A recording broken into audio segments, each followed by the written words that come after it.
당대표 누가 되면 좋을까요? 좋은 분이 되시면 좋겠습니다. 이 부위원장직은 내려놓고 도전하시는 거예요? 도전하신다면? 뭐 하게 되면은 똑부러지게 말씀 좀 해주세요. 그러니까 아니 제가 이거 아직 네. 거기까지 고민을 못 해봤네요. 겸직은 안 되는 거죠? 겸직은 가능합니다. 뭐 겸직하실 굉장히 거예요? 하나만 전념해야지 네, 어떻게 네. 다 하겠습니까? 알겠습니다. 그러면은 네. 내려놓고 당권 도전 이렇게 저희가 타이틀 하나 뽑아보겠습니다. 저희가 이제 신용만 해서는 안 되지 않느냐.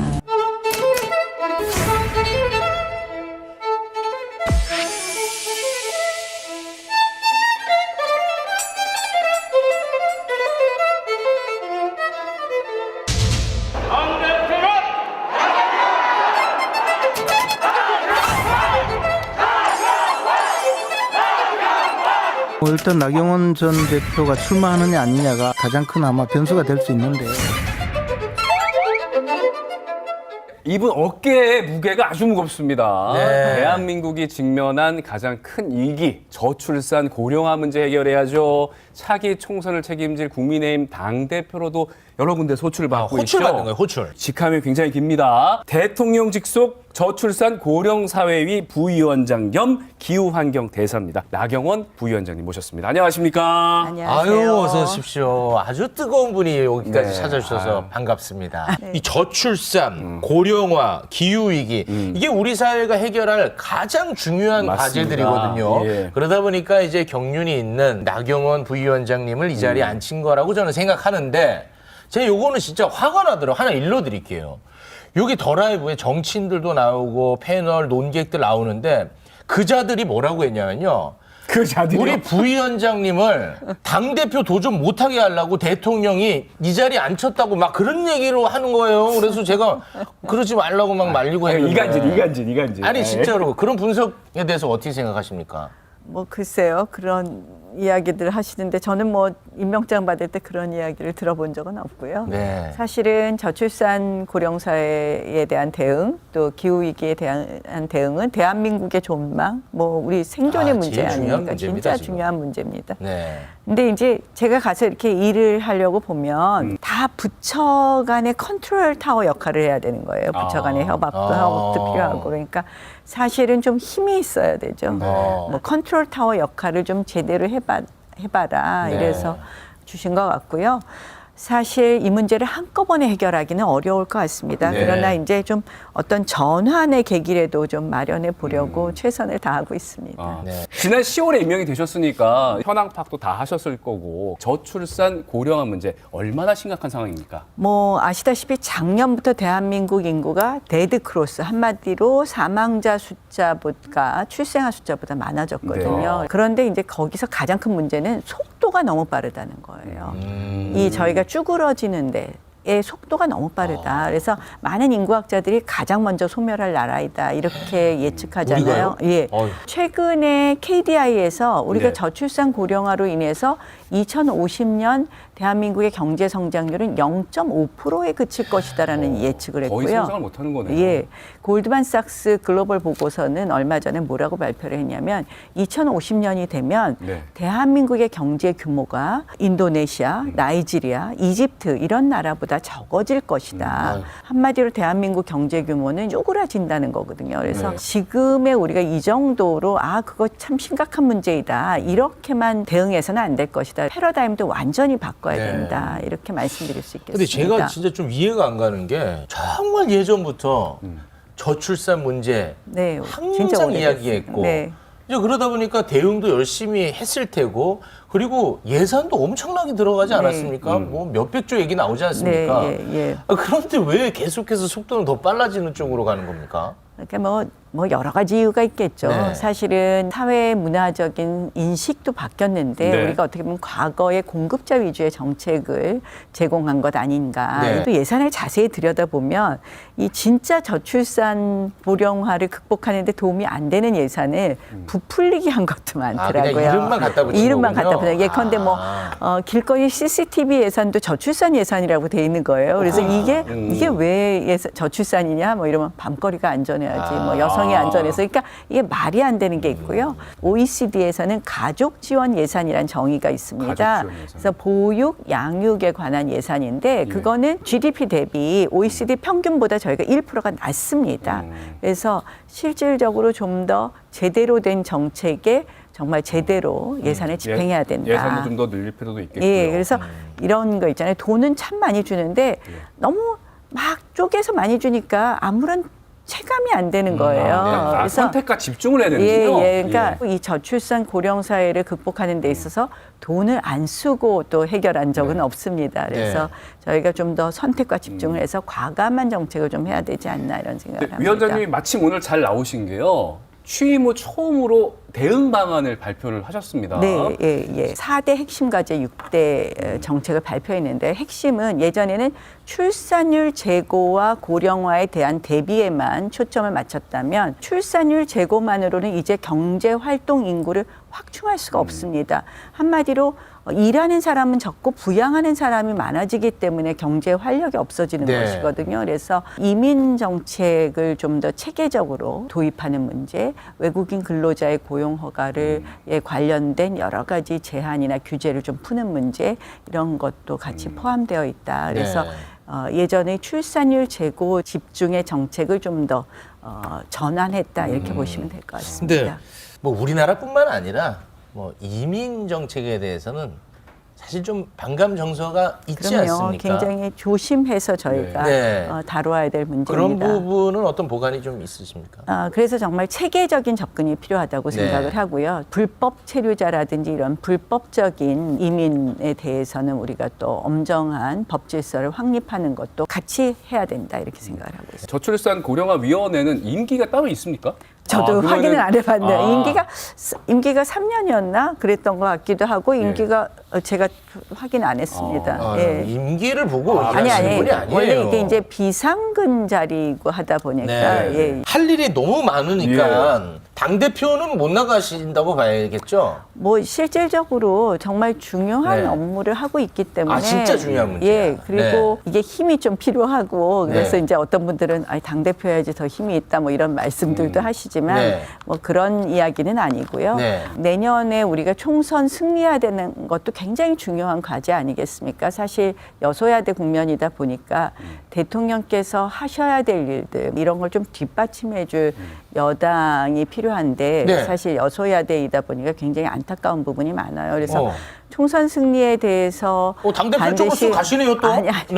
총선 승리를 어떻게 할 것이냐에 대한 고민들이 많고요. 그래서 저도 뭐 이런 여러 가지를 놓고 고민을 하고 있습니다만 제가 어느 자리에 있는 것이 과연 나라와 또 당을 위해서 도움이 되나 고민하는 중입니다. 지금 경쟁자들이 유력 정치인들이 많잖아요. 네.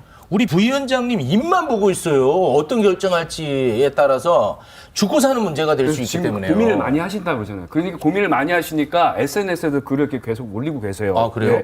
요즘 제일 많이 듣는 말씀은 당대표 되세요. 이런 얘기를 하셨는데. 그쪽으로 조금 기울었다고 봐야겠네요. 그쪽으로 좀 고민하시는 겁니까? 기울었어요? 지난 토요일 날 경주당역 당원교육을 갖고 당원들도 많이 만나고 그런데 이렇게 일반인들도 많이 그런 말씀을 하셔서 당대표 되시라고? 저게 핵심이 아니라 제가 그 뒤에 어떤 당대표의 리더십을 국민들이 원하는 걸까요?라고 화두를 던졌습니다. 뭐 윤심파리들이 많은데 과연 우리가 당대표 되는 사람은 당연히 대통령의 국정 철학을 잘 수행해야 됩니다. 또 대통령과 굉장히 긴밀하게 소통해야 되고 민심을 잘 또 전달해야 되는데요. 근데 이제 그래서 어떤 리더십이 가장 중요할까 하는 화두를 던진 글이었는데 앞에 당대표 되세요만 생각이 되더라고요. SNS 그 글을 쭉 봤는데 저출산 고령화 위원회 관련된 게 굉장히 많더라고요. 근데 그중에 저희가 이게 딱 눈에 띄어서 언론들이 좋아하니까요. 아니 근데 이 당대표 내가 한번 해보겠다. 이런 말하는 게 수줍어서 이렇게 말씀을 안 하시는 겁니까? 아니면 진짜 고민하시는 아니, 겁니까? 진짜 고민이 진짜 고민해요? 많습니다. 뭐 사실은 그리고 지금은 또 저출산 이 고령사회위원회 일도 많고 아니, 그건 뭐 그래서 맞죠. 오늘도 뭐 정말 하루 종일 회의하고 왔다 갔다 아니, 하다 그럼요. 왔는데요. 여론조사가 좋게 나오고 이러니까 그건 제가 해드리는 게 좀 좋을 것 같은데 아니요. 민망할 수 있으니까 우리가 해드려. 그거는. 여당 지지층이 선호하는 주자가 누군가? 네. 나경원 부위원장님이 26.5%로 압도적인 1위. 안철수 의원이 15.3%, 유승민 전 의원 13.6%, 김기현 의원 10.3%. 눈부십니다. 눈부셔요. 야, 이게 국민의힘 지지층 상대로 한 여론조사거든요.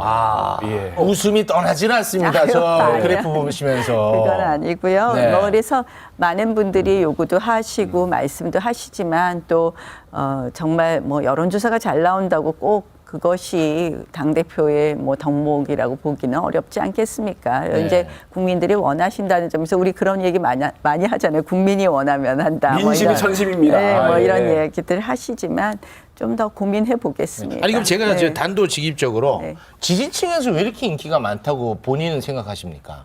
겸손하지 마시고요. 솔직하게. 아니 그러니까 네. 그동안의 행적 뭐 이런 것으로 다 평가하는 거 아니겠습니까? 구체적으로 어떤 그러니까 이제 당이 어려웠을 때 늘 당과 같이 했던 사람이다. 이런 걸 좀 기억해 주시는 것 자신을 같고요. 희생하면서 이제 참 어려운 때 우리 당이 정말 괴멸의 위기에 있을 네, 때 네, 네. 저희 참 열심히 우리 국민들과 함께 해서 원내대표로 고생 많이 하셨죠. 예, 그런 네. 거 좀 기억하시는 것 같고 또 지금 필요한 리더십에 대해서 네. 워낙 야당이 크다 보니까 이 여소야대 국면에서 때로는 단호하게 또 때로는 좀 포용력 있게 야당을 끌고 갈 수 있는 그런 리더십에 대한 좀 기대가 있지 않나 이런 생각을 근데 해봅니다. 언론들이 네. 말도 많이 만들어내지 않습니까? 그 당권 주자들 입만 바라보고 있어요. 나경원, 안철수, 나한연대 뭐 이런 아, 얘기도 연대요? 나오고 그리고 뭐 나김장 연대 이러면서 아니 말도 근데 없는데. 이거는 자 부위원장님 이런 보도는 진짜 서운한 게 뭐냐면요. 아까 그래프 보셨지만 홀로서도 충분해요. 뭔 아니, 연대입니까? 그래도 연대해서 더 굳건하게 하려고 연대 안 합니다. 그런 거 아니겠습니까? 연대 안 합니다. 맞죠? 그거 맞잖아요. 이건 아니, 홀로도 충분한데. 요거는 근거 없는 얘기입니까? 이런 연대 무슨 얘기? 연대 얘기는 예. 하도 다양하게 막 나오는데 예. 제가 이미 한번 말씀을 드렸습니다. 네. 뭐 생각해 본 적이 없다 네, 전혀요. 말씀을 연대는. 드렸는데요. 좀 하여간에 재미있어요.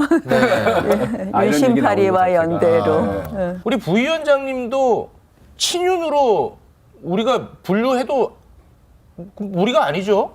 뭐 아니 저 국민의힘 당원들 다 친윤 아닙니까? 대통령 아니, 유승민 전 대표는 아닙니다. 물론 유승민 전 대표는 좀 요새 발언이 조금 네. 과하시더라고요. 근데 유승민 전 대표도 설마 윤 대통령이 실패하기를 잘 되기를 바란다라고는 바라겠죠. 생각하지 않습니다. 윤 대통령의 성공을 바라는 것 그것이 우리 국민의힘의 당원들의 기본적인 생각이고 그렇게 되면 다 친윤 아닐까 이런 생각을 합니다. 네. 그러면 끝으로 한 말씀 할 수 있는 시간을 좀 드리겠습니다. 저출산 문제는 그동안의 정책이 잘못된 건 과감하게 버려야 되고요. 사실 뭐 육아휴직 제도가 있지만 육아휴직 제도를 마음대로 쓰려니까 사실상 눈치 보여서 못 쓰고 아, 맞아요. 또 대기업이 아닌 중소기업 같은 경우는 대체 인력을 못 구해서 못 쓰고 하는데 제가 출산과 육아가 감점이 되는 사회가 아니라 가산점이 되는 사회를 만들겠다 이런 말씀을 드렸습니다. 좀 보완해야 될 걸 보완하고요.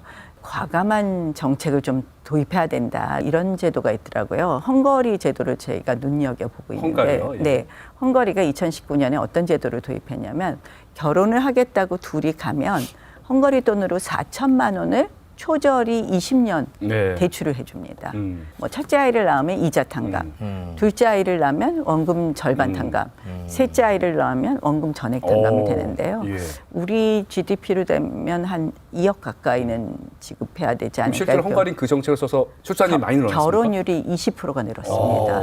젊은 사람들이 왜 결혼을 못하느냐에 네. 대한 질문을 했을 때 주택 문제를 1등으로 많이 맞아요. 뽑습니다. 이런 초저리 장기 대출 같이 이렇게 좀 과감한 정책도 좀 필요하다. 이거 조사해 보니까 5, 60대, 20, 30대 다 좋아하시더라고요. 네. 우리나라 이제 부모들은 그래도 아이들 결혼할 때 뭐래도 조금이라도 보태줘야 된다는 생각들을 많이 하시니까 또 좋아하시고. 제가 이제 여기 말씀드리고 싶은 거는 정말 사회 문화가 변해야 되거든요. 그래서 정부에서 결혼해라 이런 정책으로는 아이 아유, 낳아라 그건 안 낳아라는 돼요. 안 되잖아요. 캠페인성은 안 돼요. 예, 그런데 지금 다 아이를 낳고 사는 것이 너무 힘들다. 네. 고난의 행군의 시작이라는 생각이 많거든요. 그래서 이거를 뭐 우리가 제도로도 바꿔드려야 되겠지만 좀 생각의 변화가 좀 있을 수 있도록 네. 우리 좀 아이 낳고 행복하게 사시는 분들을 많이 좀 방송에 초대해 주시고 네, 그래서 알겠습니다. 좀 사회 문화가 좀 변해서 이 속도를 보면요 네. 저희가 대책이 없습니다. 그래서 근데 좀, 말씀하신 거 보니까 이게 다 이 장기 과제거든요. 이 당대표 출마는 좀 어려울 것 같아.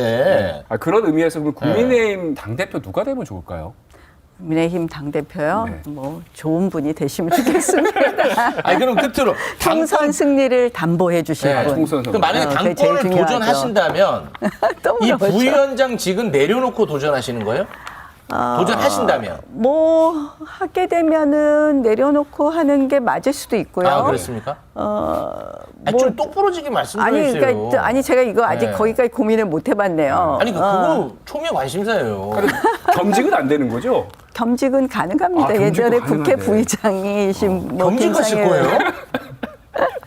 아직 제가 그만 아직 이제 이제 뭐 아유, 당대표에 대한 곤란하시는데. 고민을 잘 안 네. 해봐서 하게 되면 사실은 내려놓고 하는 게 내려놓고 맞겠죠. 하시겠죠. 그래야지 뭐 하나만 전념해야지 뭐 어떻게 네. 다 하겠습니까. 알겠습니다. 그러면은 네. 내려놓고 당권 도전 이렇게 저희가 타이틀 하나 뽑아보겠습니다. 네. 아무튼 우리나라를 위해서 열심히 힘써 주시기 바라겠습니다. 고맙습니다. 고맙습니다. 고맙습니다. 네, 오늘 저희가 준비한 소식 여기까지입니다. 편안한 밤 보내시고요. 저희는 내일 다시 인사드리겠습니다. 함께해 주신 여러분 고맙습니다.